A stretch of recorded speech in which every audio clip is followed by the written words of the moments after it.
Wow. The second most viewed game on ESPN or ABC ever. The only more viewed game, if I'm not mistaken, was Caitlin Clark versus Angel Reese. First game of year 2. Up 77% year-on-year average. And people still have the neck to claim that the Indiana Fever shouldn't have more games on national TV. The Indiana Fever should have all their games every year. And this is one of those things where it's like, it's very, very clear that a team like the Indiana Fever are the team. They are the team. And people are watching this game where people are watching this game to watch one of the greatest rookies, the greatest rookie of all time, regular season. And by the way, I've never lost on a WNBA video. I have never lost more than 8 subscribers on a video. On the video where I said Olivia Miles is the greatest rookie of all time, I lost, let me double check. It was at 40. In 3,000 views. It is 51. I've lost 51 subscribers from one video. Which is mad. It takes me like a week to build that up right now. But someone said mad at Caitlin for losing the game on Sunday. But the Indiana Fever are still the draw. Caitlin Clark is still the needle. And somehow, I was about to say somehow viewership is going up. But viewership was obviously going up because if you guys don't know how they do the ratings. You add a couple of 100,000. The rest of the league feels like is down on last year. They are down in 2024. The Indiana Fever are at least an equivalent. And I'm going to be real. What people have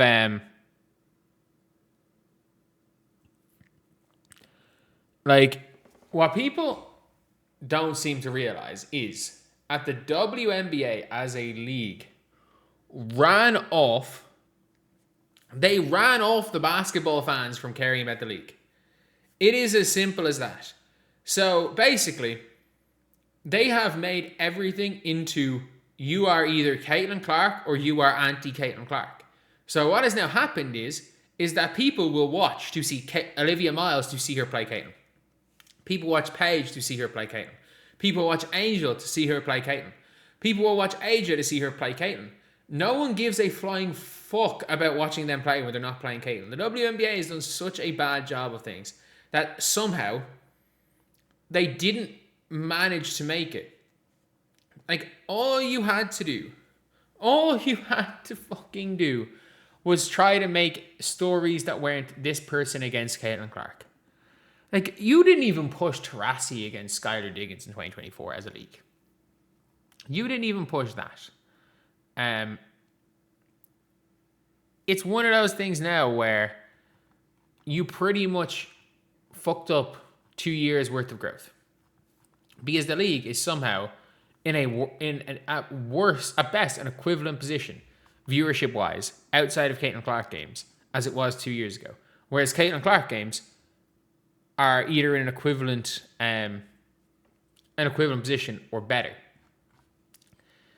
So the viewership is not going up. The attendance, yes, because what the Golden State Valkyries are doing.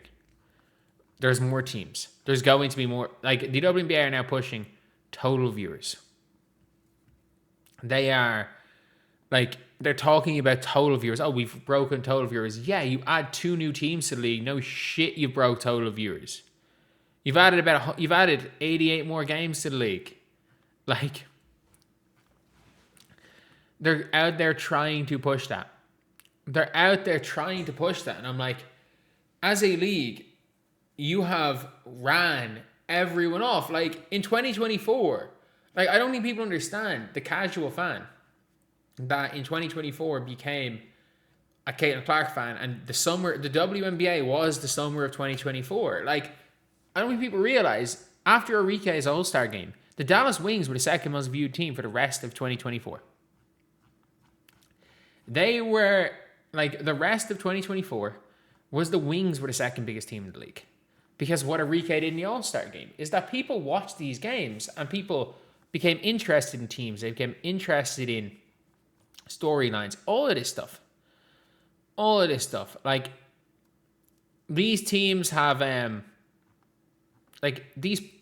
players that are interesting. And the league didn't even market this game. The league should have spent all their damn time marketing this game. This was the game. This was the best versus second best team. This was the near unbeatable Lynx versus, like, this is when an unstoppable force meets an immovable object. The Fever, who nobody could stop. And the Lynx still couldn't stop the Fever. The Fever just couldn't play defense. You have the best rookie of all time versus peak for peak, the best point guard of all time. At her, like, in Caitlin Clark, who was in the best spell of her career. You also have Courtney Williams, who's one of the stub buds, who's a big draw because everyone loves Courtney Williams.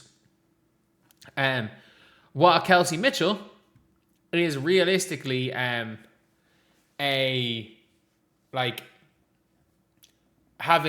one of the best guard stretches of all time.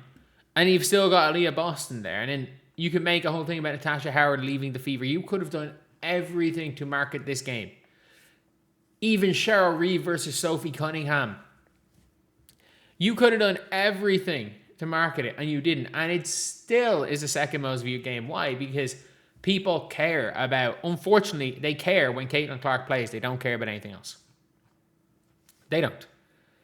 The WNBA has gone out of their way to basically demonize new fans that came in, to make new fans dislike the league. And that is why you are seeing new fans realistically only watch the Fever. Because they're saying, well, the league doesn't want us, but I really want to watch this game, so I'm not going to go on my way and watch these games. And now you're seeing again, you've got 2.5 million viewers and peaks at 3.1. And I get that. Whatever about